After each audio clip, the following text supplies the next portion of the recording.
देखिए प्रिय छात्रों, पिछले पार्टों में हमने तुम्हें प्रेजेंट और पास्ट टेंस के बारे में बताया था।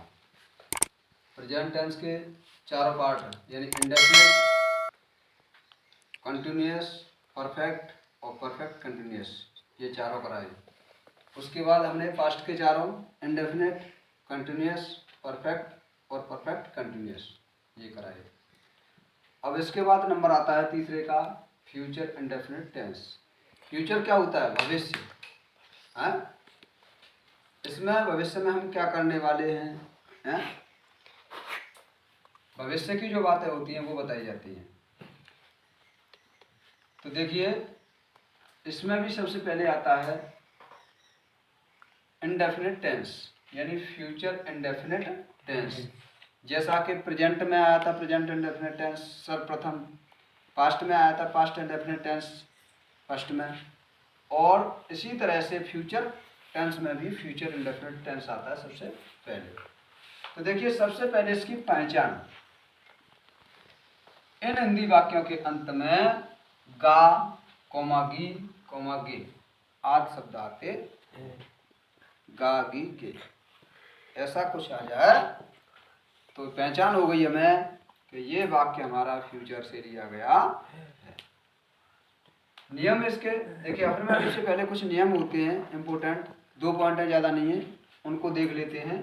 उन्हें देखने के बाद क्या होगा कि हमारा अफर्मेटिव से लेकर के इंटरोगेटिव सेंटेंस सेकंड टाइप तक कोई भी नियम लिखवाने की ज़्यादा जरूरत नहीं पड़ेगी, समझे। तो देखिए नियम होता है आई व बी, ये दो कर्ता ऐसे होते हैं इनके साथ हम सहायक्रिया सेल लगाते हैं। क्या लगाते हैं? कहीं पर भी मैं आता है या हम आता है, जैसे मैं नदी में तैरूंगा, हम मैदान में खेलेंगे, तो ऐसी जगहों पर हम सहायक्रिया सेल लगाएंगे।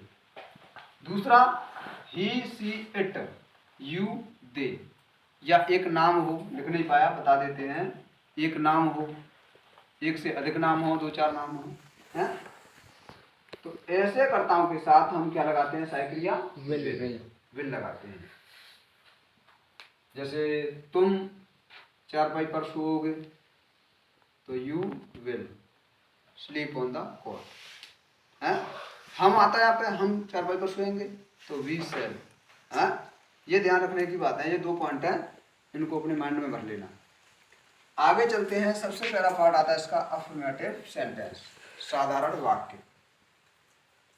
एक एग्जांपल लिया हमने, वह नदी में तैरेगी। भाई तैरेगी काम भविष्य में होने वाला है, अब पता नहीं कल तैरे, परसों तैरे, कब तैरे, तैरेगी, या 2 मिनट बाद तैरे, 15 मिनट बाद तैरे। कार्य हमारा आने वाले समय में होने वाला है। तो देखिए वह नदी में तैरेगी से हम कैसे बनाएंगे? वह तैरेगी लड़की तो सी।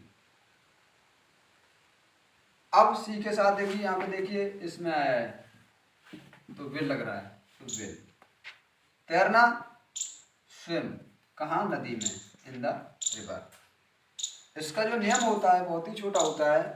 सबसे पहले कर्ता प्लस सहायक्रिया विल या सेल, कर्ता अनुसार आई वी के साथ सेल और बाकी कर्ताओं के साथ विल, प्लस मुख्य क्रिया की प्रथम अवस्था यानी first form of main verb, plus कर्म प्लस अन्य शब्द।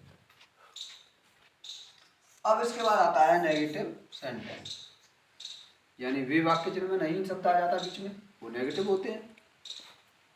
एक एग्जाम्पल लिया हमने कि हम कल मथुरा नहीं जाएंगे, हम कल मथुरा नहीं जाएंगे। तो हम की वी, और आई और वी के साथ क्या होता है? सेल, वी सेल, और सेल के बाद या विल के बाद ही हम नोट लगा देते हैं। सीधा सीधा नियम है, अफर्मेटिव की तरह ही बनाएंगे, केवल विल और सेल के बाद नोट लगा दो। जैसा भी सहायक्रिया आ रही है, विल आ रही है तो विल के बाद नोट लगा दो, और सेल आ रही है तो सेल के बाद नोट लगा दो।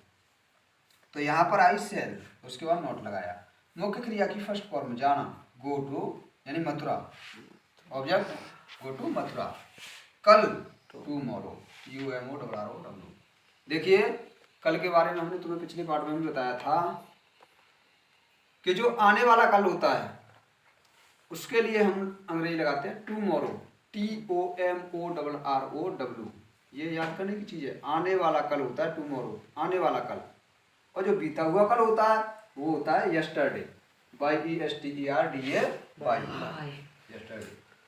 अब इसका नियम हमने लिखा, रूल। सब्जेक्ट सबसे पहले देखो, SUV लिखा हुआ है, यहाँ पॉइंट भी लगा हुआ है, शॉर्ट में लिख दिया थोड़ा, प्लस हेल्पिंग वर्ब विल या सेल अकॉर्डिंग टू सब्जेक्ट, कर्तानुसार, plus not, plus first form of main verb, plus object यानी कर्म, प्लस अदर वर्ड यानी अन्य शब्द कोई है तो उन्हें लगा दो, लास्ट में फुल स्टॉप कर दो।